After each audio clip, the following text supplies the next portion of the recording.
Our school system and culture are enabling predators to sexualize children. Landon Starbuck is an advocate who is empowering parents to fight back against the dangers of social media, family drag shows, and pornography in schools. Our children are being attacked. It's time for parents to wake up and take action. Please join us. I just think this conversation is one that all parents need to hear, and really appreciate having you come here. You know, we've been talking about the revival of motherhood and parenthood in general, and this era that we live in where there's an onslaught against our children from the culture, from the schools. And, you know, parents are aware, but they also don't know what to do. And it's frankly so scary to be a parent these days. And so just love your feedback and your advice. And I'd love the people who are watching to just hear where you come from and what you're working on. Well, yeah, I mean, I'm a mom, an advocate, and the founder of a nonprofit called Freedom Forever. And we combat child exploitation and trafficking in all its forms. We're different than the typical rescue raid model where the focus is to just rescue children. While that's necessary and good, we have to get to the source of the problem before the grooming starts, before they're exploited or trafficked. And that is where our work comes in with prevention-based activism, empowering parents with not just education, but inspiring them to take actions necessary so that they can intervene and be the warriors that they need to be in their kids' lives to protect them. What is the type of work that you're doing to fight upstream? So you're not actually dealing with the kidnapping of children, but you're seeing much of the sex exploitation happening in what I would say like normal homes. I mean, this could happen anywhere. I know you were living in California, you live now in Nashville. What is it that you're seeing, and what is it that you're trying to educate people about? Well, I think there's this notion, you know, the man in the van coming to take our children. And that is just not statistically the reality of what's happening today. The most dangerous assault on our children is the fact they're spending inordinate amounts of time online and they're being exposed to grooming devices, grooming social media, things that groom them and render them more vulnerable to exploitation online. So the majority of these crimes against children, the horrific crimes, are happening online. We know that most of these sexual abuse crimes happen within family units, within somebody that the child knows.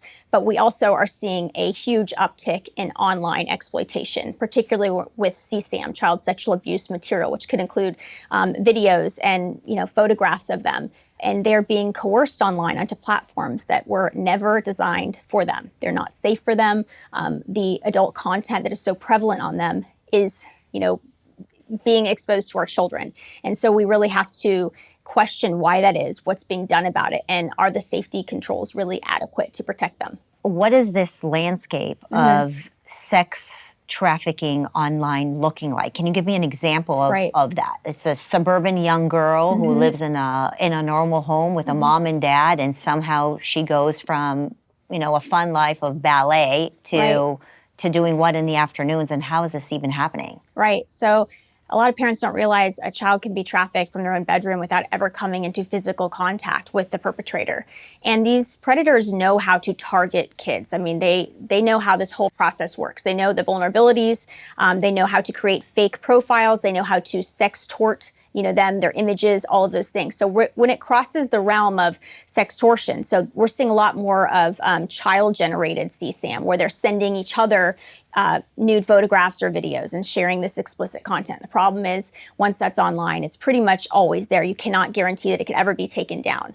And then that crosses over when a child thinks they're talking to a peer. It might not be a peer, and likely many times it's not. And they know how to capitalize on those vulnerabilities. They know how to create a profile that and take time. And in the case that I was telling you about, this 12-year-old girl, they took a year to groom her, to make her feel comfortable, to meet her needs, to be the one who says, your parents are so lame. They just don't understand you. You just need to explore with your gender identity. You need to go meet these adults online. You come to our group. We accept you. We love you. So they fill the need, the emotional need that a kid is needing at that point. And it might be, a physical need too. It might be they need money, or they want to, the new shoes. So they find the need by grooming this child.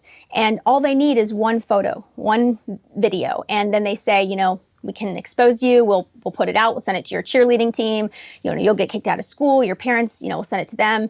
And there's so much shame there. We've seen a lot of sad cases of suicide. In the case that I was telling you about, this girl was suicidal, and her parents recognized these mental health issues, intervened, and the bottom of it was that she was being sex trafficked by an adult male who recruited her online, lured her over a year period of time till she trusted this person and sent one image, and then it escalated from there. Well, I won't post it if you send me a video. And it just kept going and kept going. And, he was profiting off that. And that's really where it crosses the threshold of sexual exploitation, the chain exchange of images, where at some period, somebody's profiting somewhere online. But then when you can prove that somebody's profiting it and they're solely doing it for that purpose, that's when it becomes sex trafficking. What's crazy about this story is that I think when parents consider who their kids are talking to, if they're talking to another kid, they seem to think that it's not a big deal. And so the story you told me about, the young girl thought that she was talking to another young boy, and she thought he was her boyfriend, but it wasn't really a boyfriend. It was actually an adult. And so the predators are actually using avatars to pretend that there's something that they're not. And then they trap these young girls with these pictures, nude pictures, I'm assuming, which they'll then threaten them and say, if you don't share more pictures with me, I will share this particular picture with everybody you know. And before you know it, they're being trafficked mostly digitally, right? Or it could be something that, you share in confidence with a friend, maybe a secret, maybe something that is very private. And they say, I'm going to tell somebody that secret if you don't send me an image. And send me that one image, then, they know how to manipulate kids and even adults this happens to, but definitely kids with their undeveloped minds and senses of identity. How do the schools play into this factor? I know that you had a moment of truth with the school that you sent your kids to, and ultimately you decided to pull your kids out of that school. That must have been just so incredibly difficult. Just tell me a little bit about that experience. When my husband came out, supporting Donald Trump, our family was essentially canceled before cancel culture was a thing. And sadly, my oldest daughter was bullied at school, was called a racist, was called all sorts of names. And she was so young, she didn't know how to defend herself. She didn't know what to do with all this. So she was really angry at us. Like, if you just wouldn't go and support, stand up for your values, Mom, I wouldn't be getting bullied. If you would just get me social media, I wouldn't be teased by the other kids. It's your fault, and it causes this fraction, this division in the home. And that's exactly what this whole thing is, intended to do. And so I made the decision. I want to show her that our values do matter, and it does require risks and sacrifices. And if that means we take you out of this environment where you're not thriving, then that's what we have to do. And it was a really difficult decision, but now she is thriving. Now she is in a great situation where we don't have to worry about grooming and the indoctrination and all those things. But yeah, so hard. It is. So hard. It's hard being a parent. I think so many of us have had this moment, especially over the last 2 or 3 years, whether it was either, the bullying over politics or, the lockdowns or the vaccines or, in many cases, just the real sexualization of our children and the fact that the schools have become breeding grounds for so many of these dangerous things. I think most parents have realized that something is going on, and it's really an awakening that parents are starting to see. I think while we may have not hit rock bottom yet, more and more parents are starting to wake up. For me, a lot of it has been the sexualization of kids. I'm just so worried about that because you're one of those people who are fighting upstream, and you're seeing that ultimately if we don't stop this sexualization at an early age, downstream we're going to deal with a nation with more pedophiles, a nation with more women who are willing to sell their bodies and fall into this extortion trap. And so tell me a little bit more about the research that you're doing about specific school curriculum when it comes to sexualization. I know it's become a big part of the work that you guys are doing. Right. So we examine all of the grooming that's taking place, whether it's the pornography in the libraries or at schools. And so we're seeing definitely an increase in that, but it's also in the communities with these all ages drag shows. And the commonality here is the destruction of children's innocence. And you'll notice that, these people defend it saying, well, kids have to be exposed. These are real things in the real world. They need sex ed and all of this. And it's a false narrative. Children should have a childhood free from grooming and exploitation of any kind. And they are trying to desensitize us to this idea that is worth preserving, because ultimately this is a neo-Marxist, ideal of destroying childhood innocence. Because if they can do that, that fractures the nuclear family. And there's no purpose to protect children then. The entity of motherhood and fatherhood and children, that parent-child bond, once it's severed, there is no family. There is no resistance to any of the authoritarian schemes. Right, and then the government can come in and just simply control Right. everything. A lot of people think that this is a conspiracy theory. Is there a big group behind it with a specific motive? Or is this just a culture that has gone bad and gone out of hand? What's your thoughts on that? Well, I think there's many nefarious interests that benefit from a hypersexualized society, deconstructed families, deconstructed identities of children. But ultimately, they're all authoritarians. Ultimately, they just want to remove our rights as parents, our rights as individuals, and somebody else gets that power. It's just power transfer.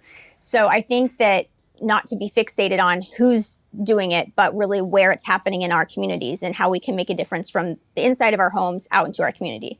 So that is what I think that has been the most empowering for me as a parent and educating other parents, is when we notice things happening in our schools, it is our responsibility, not the politicians, not anybody else's, to get that stuff out of the schools, whatever that means. And that's hard because we're seeing a divide in parents. We're seeing some that are, done with this stuff, and they see what's happening. They see the effect it's having on children, and they're stepping into this warrior mentality of this is enough.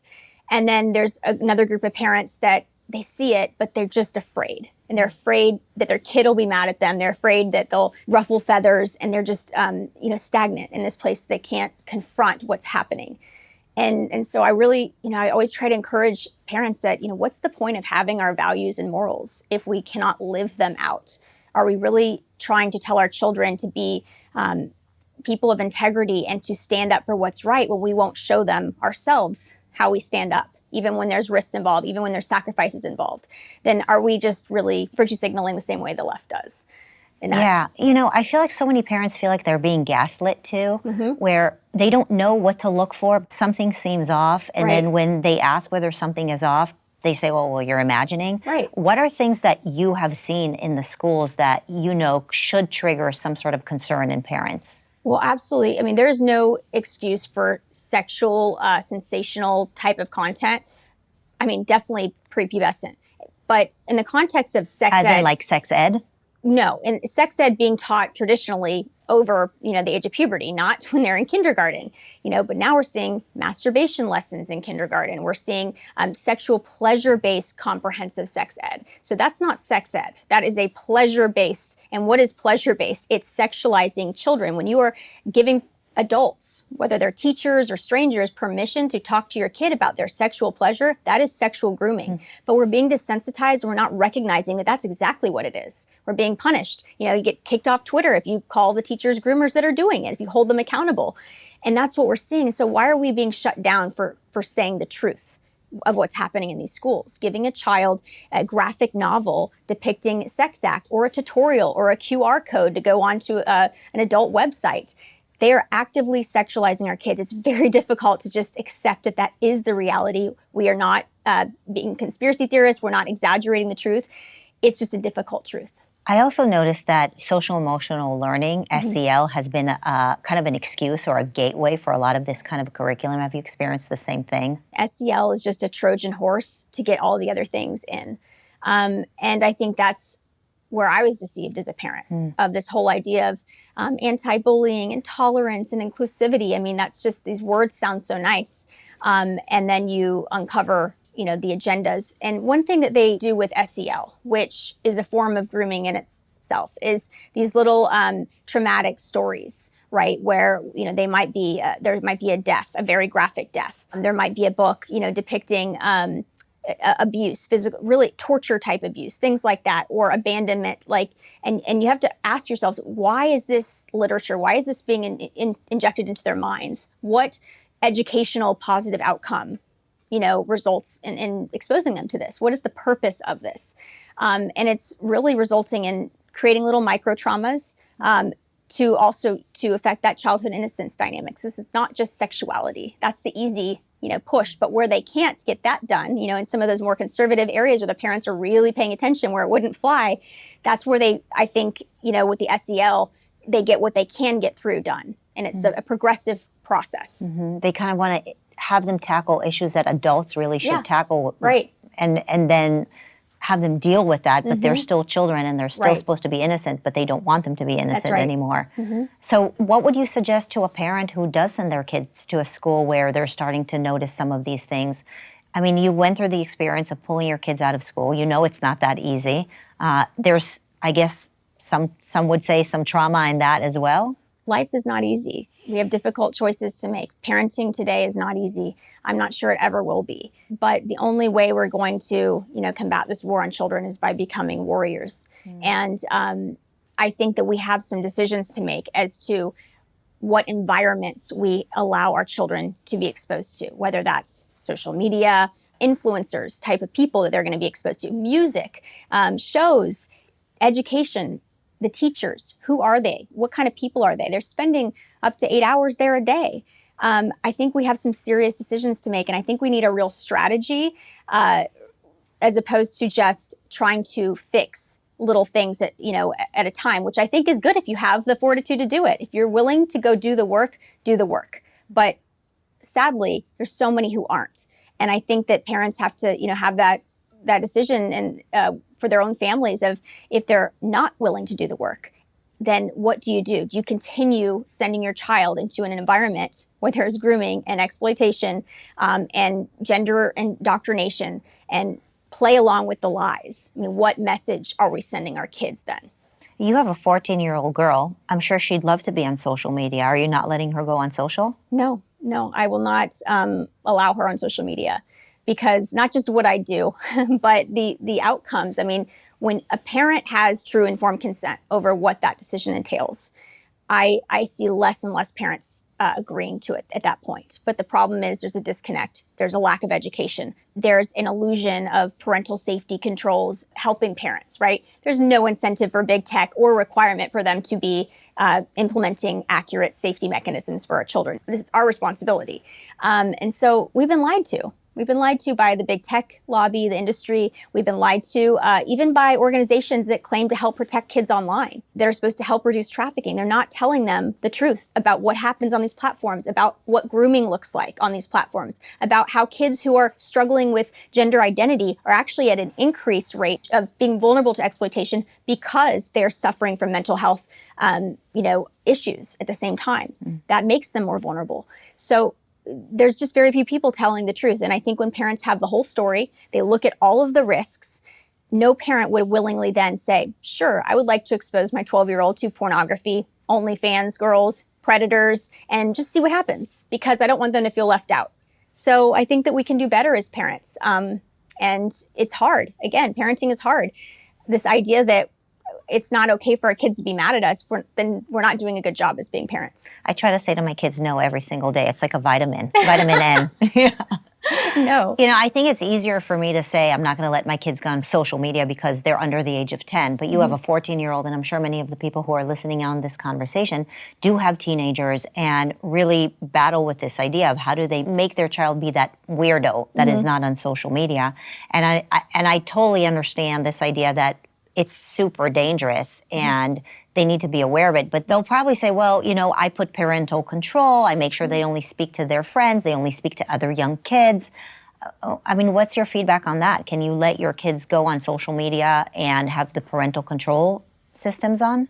Allowing kids on social media is 10 times more harmful than any positive that could be gleaned from that experience. But I will say that it's not just social media. It's what is being replaced. Their real childhood, their physical experiences, going roller skating, being outside, all of those things are being robbed from them for this digital world that they really can't tell the difference. If we're trying to raise warrior children that know how to engage and interact with the world, not be afraid of it, right? But know how to deal with it, then we have to give them some kind of foundation. And allowing it to groom them to accommodate, big tech is really a misstep in my opinion and renders them more at risk. Now with my 14-year-old, I mean, I have a 9-year-old too. It's not a no tech policy. You know, my 9-year-old builds websites, and we do give them access to computer. There's just things you can do. And we have a lot of resources on freedomforever.us of ways that we can engage our kids with tech and sort of test pilot things with them so that it's not just a, no, you can't have it, you can't know anything about it. But I want to show you what they do. I will show my 14-year-old daughter how the algorithms to me look different than to my husband. You know, how they send bikini pictures to men.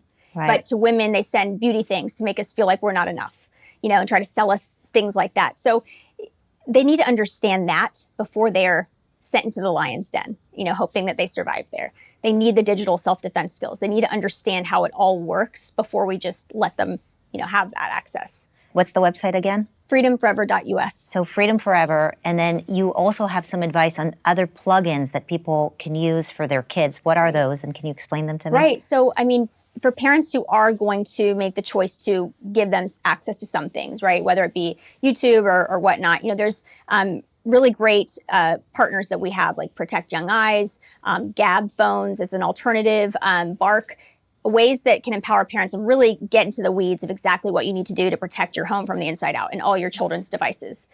Because it looks different for every age. And in your home, you know, we have a shared space for the device so that we can watch YouTube videos together. But there's a difference between watching YouTube videos as a family and having your kid have a device unrestricted on YouTube up in their room. That's a completely different dynamic. So it's ways and tools to engage tech, protect your routers, all of those things. The first instinct of a mother in particular is to defend her children. Right, we have the idea of the mama bear, but it just seems like the mama bears are dormant for some reason. I don't know if you've noticed the same thing, but they would almost rather be cool. It's more important for them to be cool or to be relatable than necessarily to be protective.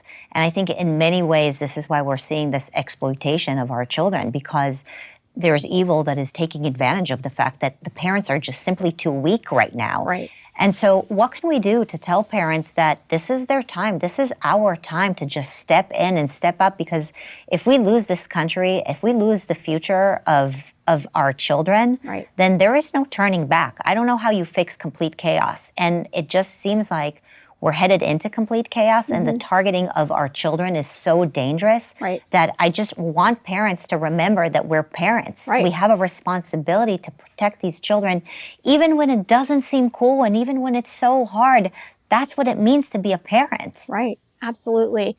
And I think looking into the future too, if we leave our kids in certain environments, is it really going to be shocking when they turn out with the same ideals that are taught in that environment? If we give our kids access to social media, is it really going to be shocking if they sign up for OnlyFans when they're 18? I mean, there's an end product for that grooming, for that indoctrination that we have to be able to think about. I think it's important, too, to have a plan. We have the Parenting Revolution manual coming out to equip parents with actual, you know, a breakdown of like, okay, here's where we start. Here's these issues. Here's the tools you can use to give them a strategy, because sometimes it's just hard to take that first step and know where to begin. But the warrior mentality that we're trying to inspire in parents is we've abdicated our role as parents for far too long. Now what's happening is a mass transfer of power from parents to the state. And in California, you know, you're seeing they're doing these health centers, and they're trying to get them in all the schools where health centers, how to make you unhealthy, actually. Yeah, and where you can get, you know, your child can get a pelvic exam without you knowing about it, or hormones. I mean, and then what happens when they pass laws where they can take your child away if you refuse to affirm them? And these are very difficult, real realities happening across America. So what we have to do as parents is have a strategy, because what happens if your child becomes gender dysphoric as a product of being exposed to these things or just trying to fit in, right? What if that's what it means to fit in now? Not just having social media, but you got to have pronouns in your bio. You got to identify as something other than what you are. Are we going to go along with it? Where's the line? We all have to write that line down so we don't forget where it is. Right. The line is, when do you actually wake up and are willing to do something and not rely on other people to do things for you? I mean, I think now is that moment.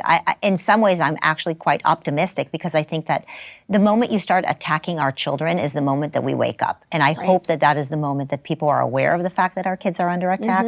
You know, really, advice number one to parents, if you don't like what you're seeing at the school, I guarantee you're not the only parent.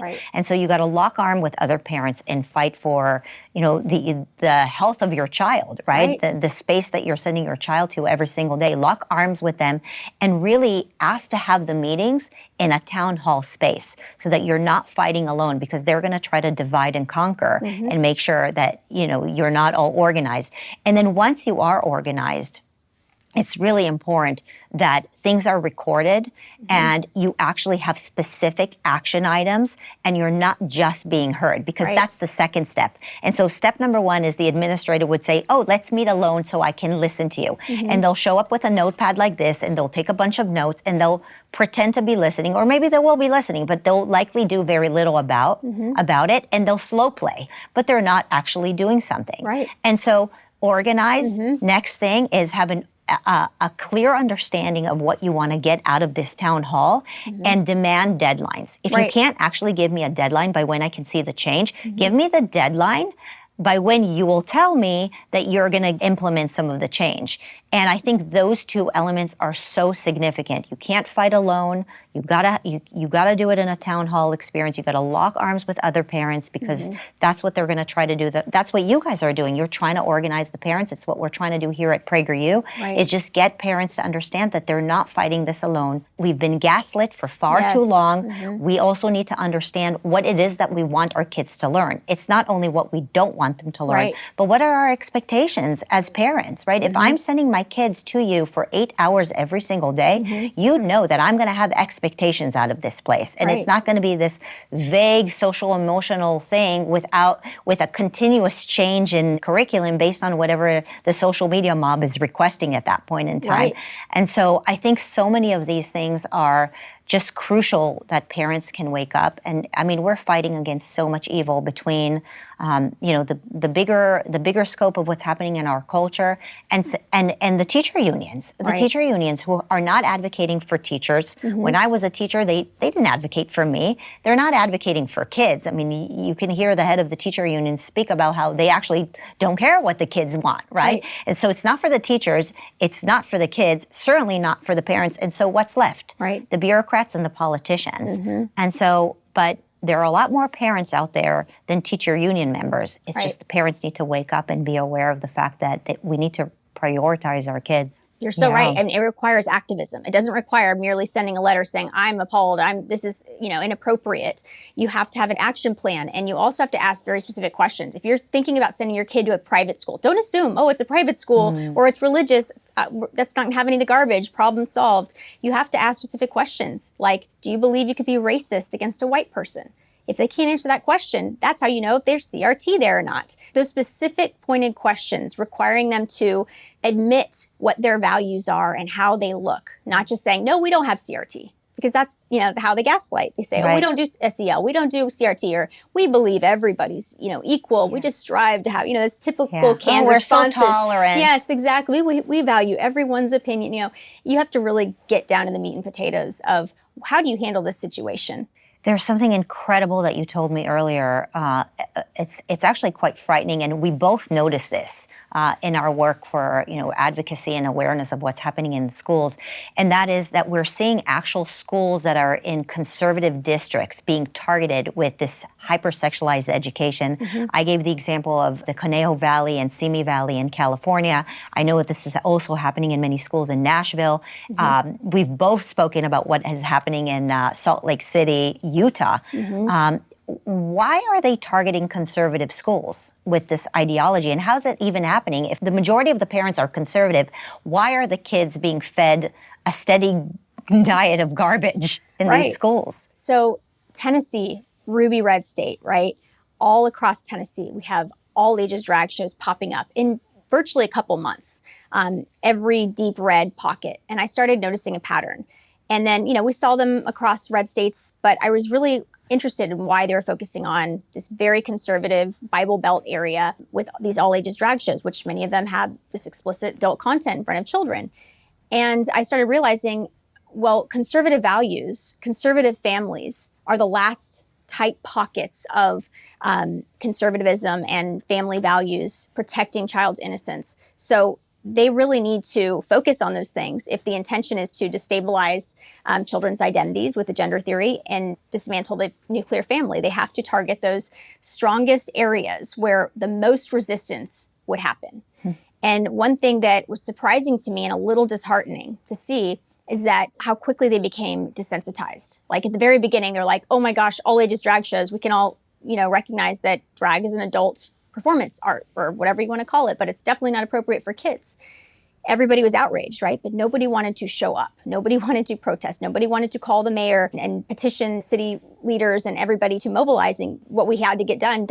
And then it would require more and more explicit videos, and the window, would move of what they would react to. And so now if I just post another all-age drag show, people are like, oh, that's normal, another all-age drag show. And that's how we get here to that next phase of desensitization. So what is the next part of this? What is now going to be considered appropriate 3 months from now, 6 months from now, if we don't stand up now at this line of saying, no, this is an adult, subject matter, performance. We can't expose children to this. And it's hard because you can't have, legislative solutions for everything. But when it comes to child mutilation and child sexual, abuse and grooming, we have to have laws at this point to safeguard these pockets because they're being targeted intentionally. I mean, and parents need to get involved in the schools and get on the school boards and really make sure that the schools reflect their values. At every level. I mean, school board, mayors, every aspect of, civic engagement. But as a result, the pocket of parents that we're able to organize and other advocates as well, I mean, we have now legislation being introduced first thing in January to ban child mutilation in the state of Tennessee, to ban all-age drag shows where kids are present, especially in places where the bars, where there's alcohol served and things like of adult nature. So when we come together, it is powerful. It works. I mean, the left does this very well. It's hard to admit when people do things well, but we have to learn from people that we don't agree with what they do well and adopt those same strategies and tactics. That there really is a utility in protest. There is a utility in coming together and flooding somebody's phone line and saying, we will not accept no for an answer. So it does pay off in the end to just be diligent and not stop. Well, I'm committed and I'm fired up and I'm really excited about the work that you are doing. And so I think we're only getting started, and hopefully people who are watching us are going to join us, and we're not going to be doing this alone. Let's save our children. Let's do it.